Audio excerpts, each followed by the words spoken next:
हम लोग बात करते हैं ऑक्सीडेशन नंबर, ऑक्सीकरण संख्या कैसे निकाला जाता है। और यह टॉपिक ना एक नंबर हर एग्जाम में पूछता रहता है, चाहे आप जिस चीज का तैयारी कर रहे हैं, या कंपटीशन लेवल का, या आपको 10th क्लास में है, या 11th या 12th क्लास में है। यहाँ से ना एक नंबर हमेशा पूछ लेता है ऑक्सीडेशन नंबर निकालने के लिए। क्या करता है, एक नंबर पूछ लेता है। तो ऑक्सीडेशन नंबर कैसे निकाला जाता है कोई कंपाउंड का, तो आप लोग को बताते हैं, ठीक ना, या कोई तत्व का। तो पहले यहाँ पे हम देखिए ऑक्सीडेशन नंबर बताते हैं। जैसे यहाँ पे सोडियम लिख दिए बाबू, सोडियम का जो वैलेंसी होता है वही एक क्या है, ऑक्सीडेशन नंबर है। सोडियम का बताइए वैलेंसी कितना होता है, एक होता है, प्लस का एक होता है। तो सोडियम का ऑक्सीडेशन नंबर हो जाएगा प्लस का 1 होगा। क्या होगा, प्लस का 1। जैसे यहाँ पे मैग्नीशियम लेते हैं, मैग्नीशियम का वैलेंसी बताइए क्या होता है, 2 होता है, यानी कि प्लस का 2 होता है। तो एक ऑक्सीडेशन नंबर जो हो जाएगा प्लस का 2 हो जाएगा। क्या होगा, प्लस का 2 हो जाएगा। यानी कि किसी एलिमेंट का, कोई तत्व का जो उसका संयोजकता है जितना होता है वही उसका क्या होता है, ऑक्सीडेशन नंबर होता है। कभी कभी एग्जाम में ना एलिमेंट का ऑक्सीडेशन नंबर क्या करता है, पूछ लेता है। आपको ध्यान देना है। जैसे एस ब्लॉक में वर्ग 1 के तत्वों का ऑक्सीडेशन नंबर +1, वर्ग 2 के तत्वों का ऑक्सीडेशन नंबर क्या हो जाएगा, प्लस का 2 हो जाएगा। इसी प्रकार मान लो कोई कंपाउंड का हम बात करते हैं, कोई कंपाउंड के कैसे निकाल पाइएगा, ठीक है ना। कोई कंपाउंड के, जैसे यहाँ पे देख लीजिए, ठीक है ना, कोई कंपाउंड के बारे में बताते हैं। जैसे H2SO4 है, H2SO4 है, और यहाँ पे ना हमको आपको नाम रखेगा कि सल्फ्यूरिक अम्ल में सल्फर का ऑक्सीडेशन नंबर निकाले। यहाँ पे सल्फर है, इसका ऑक्सीडेशन नंबर निकालना है। तो देखिए बाबू, हाइड्रोजन का वैलेंसी होता है 1, और यहाँ पे हाइड्रोजन की संख्या कितना है, 2 है, तो यहाँ 2 से गुना कर लेंगे, 2 कर लेंगे, प्लस यहाँ पे सल्फर का मान लिया, यहाँ पे x कर लेते हैं, इसका निकालना ऑक्सीडेशन नंबर x कर लिए, प्लस फिर लिखेंगे प्लस यहाँ पे ऑक्सीजन का वैलेंसी होता है -2। बताइए क्या होता है, इसका नेगेटिविटी लिख रहे हैं। हाइड्रोजन का जो होता है हम लोग का नेगेटिविटी +1 होता है, और ऑक्सीजन का होता है -2।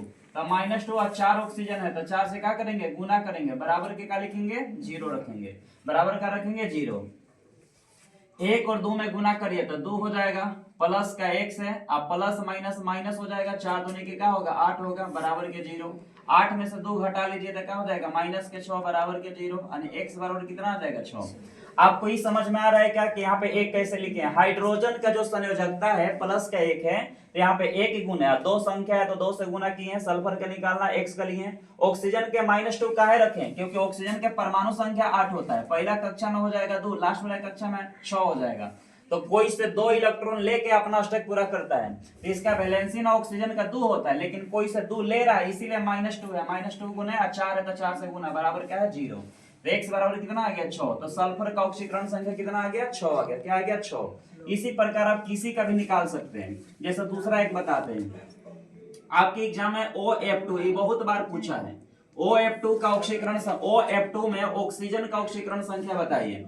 देखो इसका शॉर्ट तरीका क्या है, इसका शॉर्ट तरीका हमको ऑक्सीजन का निकालना है वैलेंसी, ऑक्सीजन का ऑक्सीकरण संख्या निकालना है। तो फ्लोरीन का होता है -1। क्या होता है, -1, क्योंकि फ्लोरीन हाइड्रोजन फैमिली है, और इसके बाद कक्षा में 7 इलेक्ट्रॉन होता है। क्या होता है, 7। तो 1 इलेक्ट्रॉन कोई से लेकर के अपना अष्टक पूरा करेगा, तो इसका फ्लोरीन का नेगेटिविटी -1, और 2 है तो 2 से 1 में गुना करिए, क्या हो जाएगा, -2। जितना माइनस में उतना ही क्या होगा, प्लस में, यानी कि -2 है तो क्या हो जाएगा, ऑक्सीजन का +2, यानी कि इसका हो जाएगा +2 ऑक्सीकरण संख्या।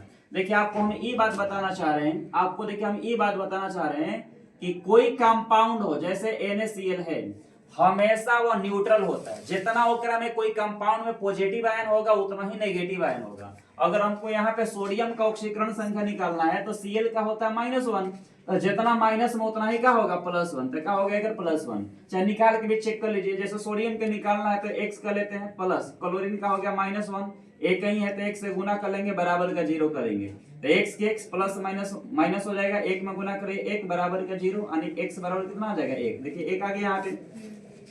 तो कोई कंपाउंड में जितना नेगेटिव आयन होता है उतना ही पॉजिटिव आयन होता है। आपको न्यूट्रल कर देना, क्या करना, न्यूट्रल कर देना। जैसे यहाँ पे हम निकाल के सल्फर का 6 लाए, यहाँ पे 6 कर देंगे तो सबके सब क्या होगा, न्यूट्रल हो जाएगा। क्या हो जाएगा, उदासीन हो जाएगा। बात समझ में आ रहा है? एक नेक्स्ट और एग्जांपल लेते हैं। अच्छा सा आपको समझ में आ गया होगा। कोई कंपाउंड में जिसका ऑक्सीकरण संख्या निकालने के लिए कहेगा, आपको उसको ना एक समान लेना है, अब बाकी सबको उसके संयोजकता के साथ ओकर संख्या से गुना करके प्लस प्लस करके लिख लेंगे, बराबर 0 कर लेंगे, देन हल करेंगे, वहां पे x का मान आएगा, वही उस तत्व के क्या होगा, ऑक्सीडेशन नंबर होगा। क्या होगा? ऑक्सीडेशन नंबर होगा। एक और आप लोग को निकाल के बताते हैं। अच्छा सा ठीक ना, एक और थोड़ा सा भारी से बताते हैं आप लोग को ऑक्सीडेशन नंबर, जहां बराबर में 0 नहीं रखा जाता है, बराबर में 0 नहीं रखा जाता है, तो उसे आप कैसे करिएगा, उस प्रकार के एलिमेंट को कैसे कर पाइएगा?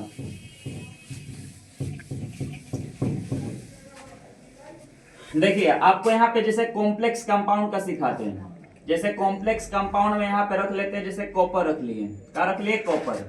इस कॉपर को हम यहाँ पे जोड़ते हैं C2O4, ये ऑक्सीडेट आयन है, एक संख्या यहाँ पे होल 2 कर दिए, एक संख्या होल 2 कर दिए, यहाँ पे कोष्ट बंद करके यहाँ पे लिख देते हैं, यहाँ पे +2 लगा दिए +2। हमको निकालना है यहाँ पे कॉपर का ऑक्सीकरण संख्या निकालना है। किसका निकालना है? कॉपर का।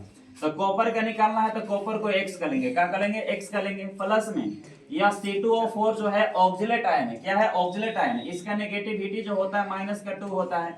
आपको ऑक्सीकरण संख्या निकालने के लिए नेगेटिविटी पता होना चाहिए, और ऑक्सीलेट आयन का नेगेटिविटी -2 है, तो -2 है कितना? यहाँ पे देखिए 2 है, तो 2 से गुना करेंगे, बराबर के देखिए 0 रख रहे थे, लेकिन अब 0 नहीं रखेंगे, क्योंकि यहाँ पे देखिए फॉर्मल चार्ज +2 है, तो यहाँ +2 लिखेंगे। जितना यहाँ पे रहेगा फॉर्मल चार्ज, माइनस रहेगा तो माइनस रखेंगे, कुछ नहीं रहेगा तो 0 रखेंगे, क्योंकि बड़ा ब्रैकेट लगल है। अब बड़ा ब्रैकेट में जो ब्रैकेट के ऊपर रहता है वो फॉर्मल आवेश होता है, जितना आवेश यहाँ पे लिखा रहेगा वही बराबर में लिखेंगे, नहीं लिखा रहेगा तो 0 लिखेंगे, माइनस में रहेगा तो माइनस लिखेंगे।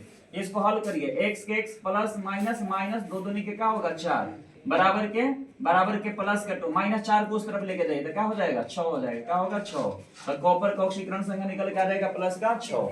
एक और देख लीजिए आप लोग, जैसे यहाँ पे हम K4 ले लेते हैं, क्या ले लिए? K4। इसके बाद यहाँ पे K4 के बाद यहाँ प्लेटिनियम का लेते हैं, प्लेटिनियम के बाद यहाँ पे सल्फेट का लेते हैं, सल्फेट के होल 4 का लिए, उसके बाद प्लस का लिए, प्लस के बाद यहाँ पे हम लगा देते हैं प्लस का लिए। अब यहाँ पे प्लेटिनियम का निकालना ऑक्सीकरण संख्या, यहाँ पर देखिए पोटेशियम है तो इसका हो गया वैलेंसी 1। पोटेशियम का वैलेंसी कितना होता है? 1 होता है। पोटेशियम का वैलेंसी 1, पोटेशियम का वैलेंसी 1 होता है। 4 है तो यहाँ 4 से क्या करेंगे? गुना करेंगे, प्लस प्लेटिनियम के x मान लेते हैं, यहाँ प्लेटिनियम के निकालना तो x का लिए, फिर आगे चलेंगे, देखिए प्लस सल्फेट का होता है कंजुगेट आयन है, और सल्फेट का ऋणात्मकता जो होता है -2 होता है, यहाँ सल्फेट का -2 का लिए, इसके संख्या 4 है तो 4 से गुना, बराबर। अब देखिए यहाँ फॉर्मल आवेश में प्लस लिखा लिखा है, एक मतलब प्लस का 1 है, क्या है? प्लस का 1 है। अब इसको हल करिए, 1 गुने 4 तो 4 हो जाएगा, यह प्लस का x प्लस माइनस माइनस 4 दूनी के क्या होगा? 8 बराबर के 1। 8 में से 4 घटा लीजिए तो कितना हो जाएगा? -4 बराबर के 1, यानी x बराबर कितना आ गया? 5। यहाँ पे पीटी का ऑक्सीकरण संख्या कितना आ गया? 5 आ गया। क्या आ गया? 5 आ गया। अब आपको निकालने के लिए सीख गए होंगे, और नहीं आ रहा हो तो दोबारा इस क्लास को रिवर्स देख लीजिएगा। बहुत बहुत धन्यवाद।